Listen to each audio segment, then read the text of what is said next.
नमस्कार मित्रों, समाज में एक चीज बहुत बड़ी परेशानी है, एक्स्ट्रा मैरिटल अफेयर। विवाह के बाहर के जो संबंध हैं उससे कई कई परिवार टूट जाते हैं। आए दिन घर में कलह होती है। उसका कारण यूं ही नहीं है, उसके लिए कुंडली के ग्रह भी जिम्मेदार होते हैं। आपकी लग्न कुंडली में वो कौन से ग्रह हैं जिसकी वजह से एक्स्ट्रा मैरिटल अफेयर होते हैं जीवन में, उसके बारे में आज आपके बीच में चर्चा करेंगे और इसका उपाय भी बताएंगे। एक छोटा सा उपाय, सरलतम उपाय, जिसके करने से यह समस्या कुछ ही दिनों में आपसे कोसों दूर चली जाएगी और आप एक सुखी वैवाहिक जीवन जिएंगे। तो पहले कुंडली के उन ग्रहों के बारे में जानते हैं, ग्रह की स्थितियों के बारे में जानते हैं जिनकी वजह से विवाहेतर संबंध आदमी बनाने के लिए मजबूर हो जाता है, या एक चीज़ यह मान लें कि लत सी लगी हुई हो जाती है कि लोग समझ लेते हैं कि बस इसका स्वभाव ही ऐसा है और यह स्वभाव बस ऐसा कर रहा है, जबकि इसके लिए जो ग्रह हैं, हमारी कुंडलियों में ग्रहों की स्थिति जिम्मेदार होती है। उन ग्रहों के दुष्प्रभाव के कारण ऐसा होता है। कभी कभी तो इतनी ज़्यादा स्थिति बिगड़ जाती है कि संबंध विच्छेद भी हो जाता है। कोर्ट कचहरी के चक्कर लगाने पड़ते हैं। बस एक छोटी सी गलती की वजह से लोगों का बसा बसाया घर टूट जाता है। तो आइए जानते हैं कुंडली के उस ग्रह स्थिति को जिसकी वजह से इस तरह की परेशानियां होती हैं। यदि सप्तम भाव में शनि विराजमान है तो ऐसा जातक अपने जीवन साथी में सदैव कमियां ही गिनता है और उसको हमेशा नापसंद करता है, आए दिन क्रोध करता है। यदि इसके बाद शनि के साथ मंगल, राहु, केतु जैसे पाप ग्रह भी विराजमान हो जाएं तो स्थिति और भी ज़्यादा बिगड़ जाती है। और वहीं यदि शुभ ग्रह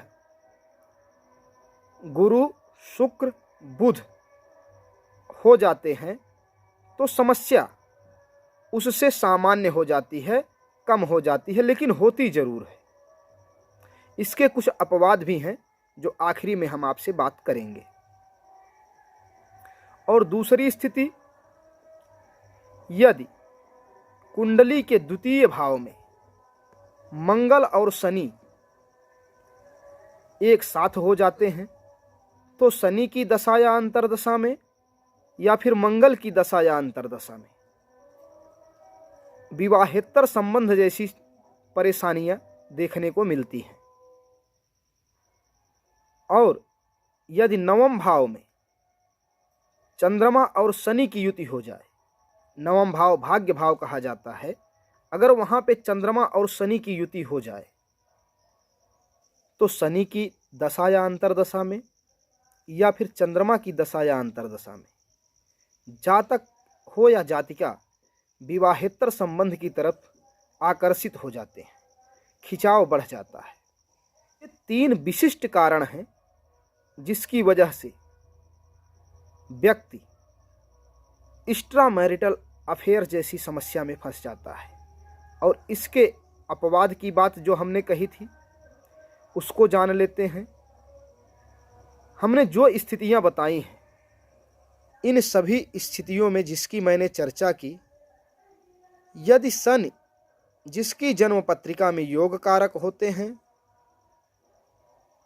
केंद्र में होते हैं, त्रिकोण में होते हैं या लग्नेश होते हैं या फिर शुभ ग्रहों से युक्त होते हैं, तो ये समस्याएं काफ़ी हद तक कम हो जाती हैं। हाँ, होती ज़रूर हैं, लेकिन काफ़ी हद तक कम हो जाती हैं।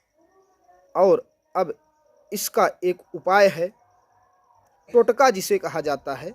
उस टोटके को आप सुनिए और इससे निश्चित ही लाभ होगा। यह आजमाया हुआ प्रयोग है। किसी भी शनिवार को, अगर कृष्ण पक्ष का हो तो ज़्यादा बेहतर है, शनिवार से शुरू करके लगातार 21 दिन, कम से कम 17 दिन और ज़्यादा से ज़्यादा 21 दिन आपको करना है। इतने ही दिनों में आप अपनी समस्या से छुटकारा अवश्य पा जाएंगे। बस इसको करने में आप पूरी श्रद्धा और विश्वास के साथ कीजिए। आपको लेना क्या है, 3 टुकड़ा कपूर का लेना है और 1 पान का पत्ता। अपने बेडरूम में, जिस कमरे में आप सोते हैं, उस बेडरूम में शाम होने के बाद और सोने से पहले उस कमरे में सिरहाने के पास जमीन पर पान का पत्ता रख करके उस पर 3 जगह कपूर रखिए और उसको जला करके खिड़की दरवाजे सभी बंद कर दीजिए। लगभग 5 मिनट के बाद दरवाज़ा पुनः खोलिए और खिड़कियां भी खोल दीजिए, जिससे उस घर में जो खुशबू है वो सब बाहर निकल जाए। यही प्रक्रिया आप लगातार 17 से 21 दिन कीजिए। आप निश्चित ही अपनी समस्या से निजात पा जाएंगे और आपका वैवाहिक जीवन सुखी और सुंदर हो जाएगा। मित्रों, हमारे द्वारा दी गई जानकारी कैसी लगी और अगर आपको लाभ होता है तो हमें कमेंट करके निश्चित ही बताइए, ताकि इस तरह के और भी प्रयोग मैं आपके बीच में लाता रहूं। अगर वीडियो पसंद आया हो और इसी तरह के अन्य वीडियो भी देखने हों तो चैनल को सब्सक्राइब करना ना भूलें। वीडियो को शेयर कीजिए, जिससे कि अन्य ज़रूरतमंद लोगों के पास भी यह जानकारी पहुंच जाए। अगर आपके एक शेयर से किसी का उजड़ता हुआ घर व्यवस्थित हो जाता है, ये बहुत ही पुण्य का काम है। और चैनल को सब्सक्राइब करना ना भूलें। नमस्कार।